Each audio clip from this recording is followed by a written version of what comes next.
How wonderful that some of you already got to visit a mosque. You're very fortunate here in Atlanta because you have many mosques, many opportunities to reach out to our Muslim brothers and sisters. In the whole state of Vermont, where I hail from, we have one. So you have no reason to not visit. It's right around the corner from you. There are mosques everywhere. And it's important that we visit because Islam is the most misunderstood and the most maligned religion in the world today. We are being whipped up into fear of Muslims. And when we are afraid, we're stupid, actually. We're operating out of just that reptilian part of our brain. When we're afraid, we don't have access to our higher functionings, our whole self, the power of the knowledge in our hearts, our whole being. We're resigned to a small place of living. Ali, the son-in-law of the Prophet, says, people are afraid of what they don't understand. So my hope today is to share with you a little bit about what I love about Islam in order to invite you to a place of more understanding and less fear. Islam is very practical. If you are looking for insights about how to live a good life, how to be a good person, Islam has wonderful gems to offer to you. One of the things I love most about Islam is that it invites us to be concerned about what is the most important thing in life. To get our priorities straight. What is it for you?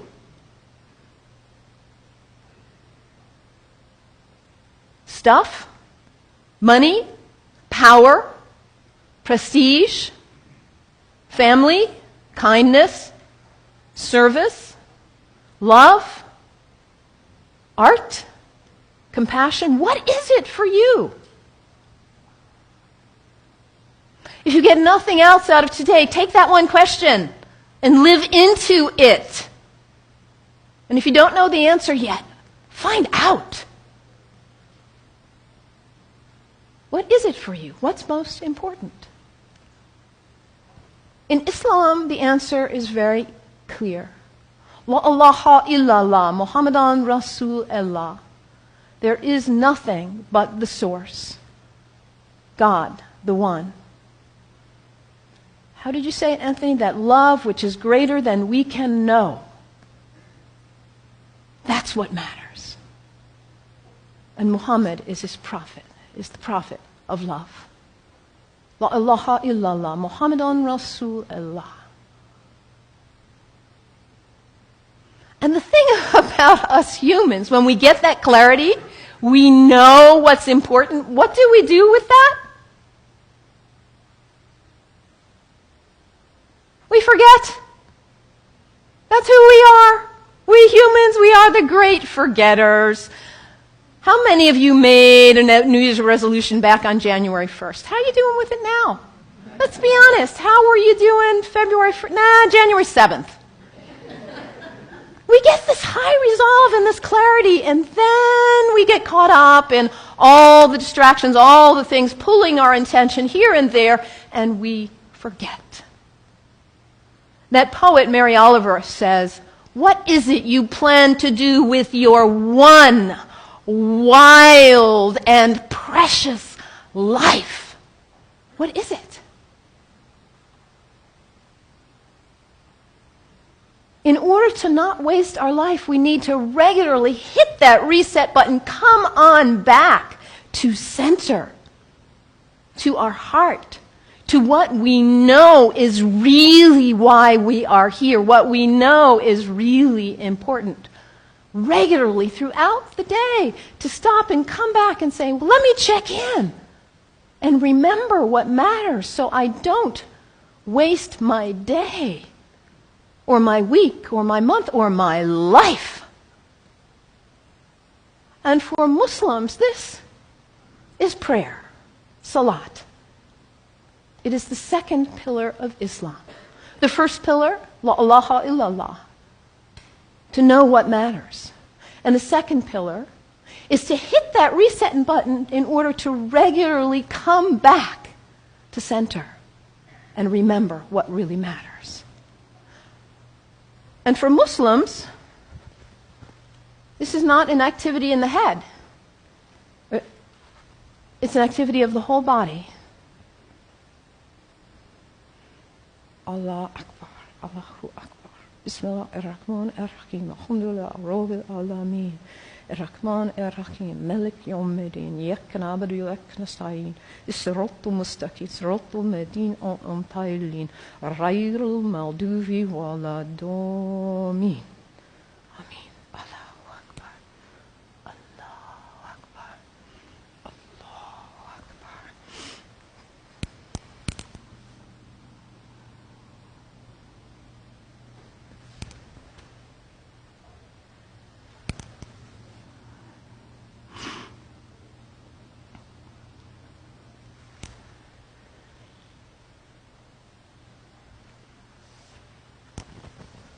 Can you imagine how limber you'd be if you did that 17 times a day? And it's done in the direction of Mecca, northeast, more or less. To hit that reset button in order to come back, to hear that voice still and small like we just sang about, to come back to what matters. So practical, I love that, the second pillar of Islam. Islam also reminds us to always be concerned about those who are less well off than ourselves. Over and over in the Quran it says, be concerned about the widows and orphans. Be generous. I brought some soup as a symbol of generosity, giving, donating to food banks, giving to people who need food. I think about Muhammad almost like a spiritual, a social genius. He himself was an orphan. By the time he was 6 years old, he had already lost both his parents. He knew marginality. He knew it. And what happens when there is imbalance in a society where there are some who have a lot and some who don't have enough? What happens here? Those who don't have enough are suffering, aren't they? Out of their lack of nutrition, food, healthcare, hygiene, educational opportunities, they suffer. And in their suffering, they may experience illness. Their illness doesn't stay there, does it? It spreads to the rest of the people. And in their need, they may choose to engage in criminal activity just to try to put food on the table. And that destabilizes the whole society when you have some without and some with too much. And what about the people with too much? Greed is spiritual bankruptcy. We cannot know well-being in our hearts when we are surrounded with too much while others are suffering. It creates instability. And Muhammad, peace be upon him, he was a spiritual genius, saying, let's bring it back into balance. Let's give. Let's be generous. And this is the third pillar of Islam, zakat, generosity. I love that about Islam. And I love, too, that Islam invites us to take a break from our habits. We humans, we're habitual creatures. We just are. We do something once, we do it again, we just do. How many of you are sitting in the same seat you always sit in today? That's okay, nothing wrong with that. We're creatures of habit. And if the habit's the good one, like brushing your teeth, wonderful. It strengthens you. Your habits can raise you up to give you strength and clarity to live your life on purpose with integrity. Or your habits can pull you down.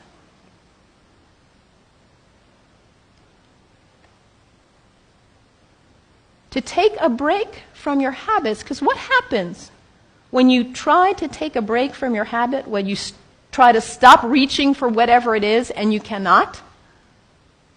What is it for you? Coffee? Sugar? Alcohol? Drugs? Sex? Shopping? Your cell phone? Your tablet? Gossip? What is it for you, this behavior that you're caught in? You know it's not worthy of your best self, and yet there you are.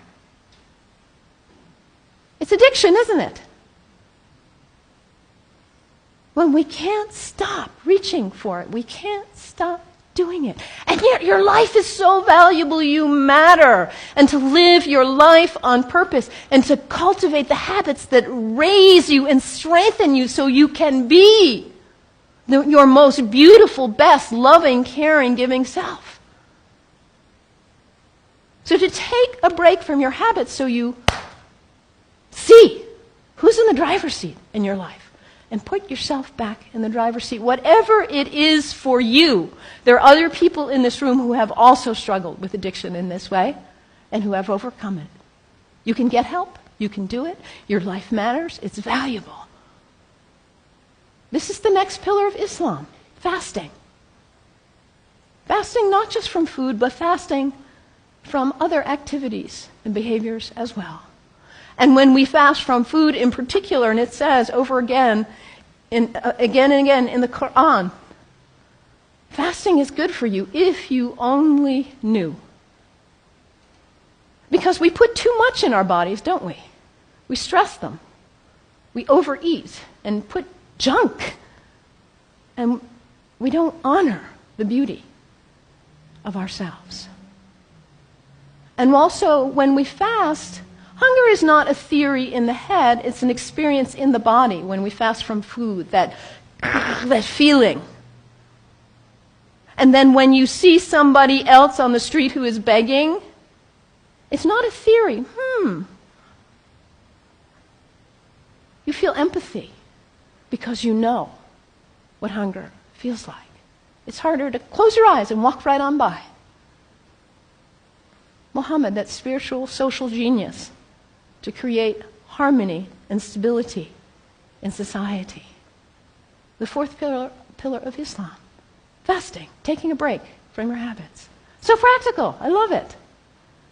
And I also love about Islam that it encourages us to take a break from our location, to travel with intention, to recognize the power of space, the sacredness of space, and how the greats who have walked on this earth have blessed the earth with their presence, their breath, their thoughts, their actions.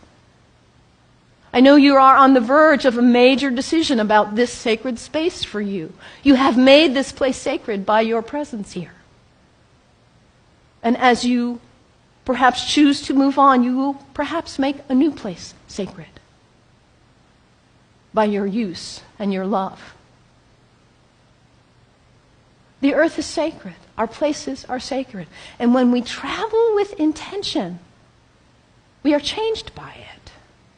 This is the fifth pillar of Islam, pilgrimage. And for Muslims, the pilgrimage is to Mecca, which none of us will probably go there. But where is pilgrimage for you? My last name is Kennedy. My family is Irish. My parents have gone to Ireland. My mother says there are no words to express what it is like to walk in that place of our ancestors, of the great Celtic saints and sages. It may not be Ireland for you or Mecca, but where is it for you? Anybody been to Walden? The place where that great book was written? It's a place of pilgrimage for many of us. Anybody been to Transylvania? A place of pilgrimage for many of us. And what happens when we go? We leave our usual haunts. We travel with intention. We let ourselves be changed, be opened by new experiences, new interactions. And we come back and we are not the same. We look at our lives and we say, why was I doing that? I'm not going to waste my one wild and precious life on that. And we come back renewed and with a new value, a new understanding of the sacredness of our location, the beauty of the earth. I love this about Islam. So practical. What's the one thing that matters in your life? Hit that reset button regularly so you come back to your purpose. And don't be self-centered. Be always concerned about others and their needs, those less well off especially. And recognize the sacredness of the temple of your body. Cultivate habits that are worthy of you, that lift you to the best of who you are. And recognize the sacredness of space and the gift of the ancestors, the sages, the saints, the prophets who have gone before us and held a beacon of example for us. Travel with intention. Let yourself be changed. The 5 pillars of Islam. What great practical advice for living your life on purpose. And yet, at the same time as all of what I've told you is true, the beauty of this great tradition, we are being whipped up into fear against Muslims and Islam. I have a dear friend, Rudy, who is a retired UU minister and a Sufi like myself. And about 7 years ago or so, he said to me, Melon, Rudy grew up in Austria under the rise of Hitler. He said, what I see going on in the world now in the United States reminds me of my childhood in Austria. And in that time, it was the Jews who were being maligned, and now it's the Muslims.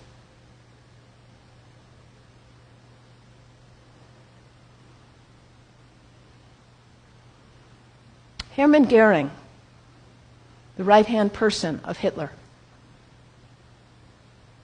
a Nazi. In the Nuremberg trials, he said something like this: the people do not want war. That's a given.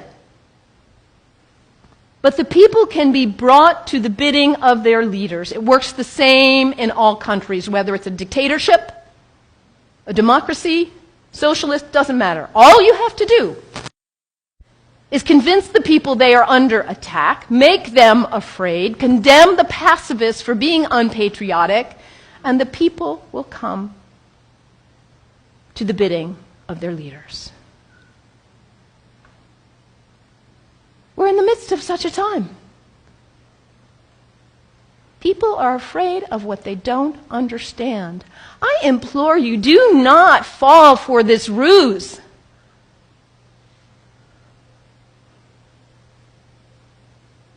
Because, as I said earlier, when we are afraid, we are stupid. We are relegated to a very small part of our mind. People who advocate violence are dangerous, whoever they are. Within Islam, guess what percent of Muslims, this is based on a Gallup study worldwide of Muslims, guess what percent of Muslims think violence is the way to go, is an appropriate response to what's going on? Less than 1%. This is really accurate social science research. And this less than 1% of Muslims who advocate violence are getting 75% of the media coverage. This less than 1%, yes, they are dangerous. The fringe in any religion is dangerous, whether they are Christians or Jews or Sikhs, whoever. Folks who feel compelled to use violence. This minority in any religion is dangerous. When we hear about Christians, we know not to equate the minority who would bomb an abortion clinic with all of Christians. The same is true with Islam. This Less than 1% who would advocate violence, they do not speak for Islam. The people who speak for Islam are the people who are most concerned about living life on purpose. Not wasting your wild, precious life, but hitting that reset button, coming back to center. Being concerned about justice and everyone's needs. The true Muslims are the people who recognize the temple of the Holy Spirit, which is our body, and cultivate life and living and habits that are beautiful and worthy. The true Muslims are the people who respect the earth and the prophets from all traditions.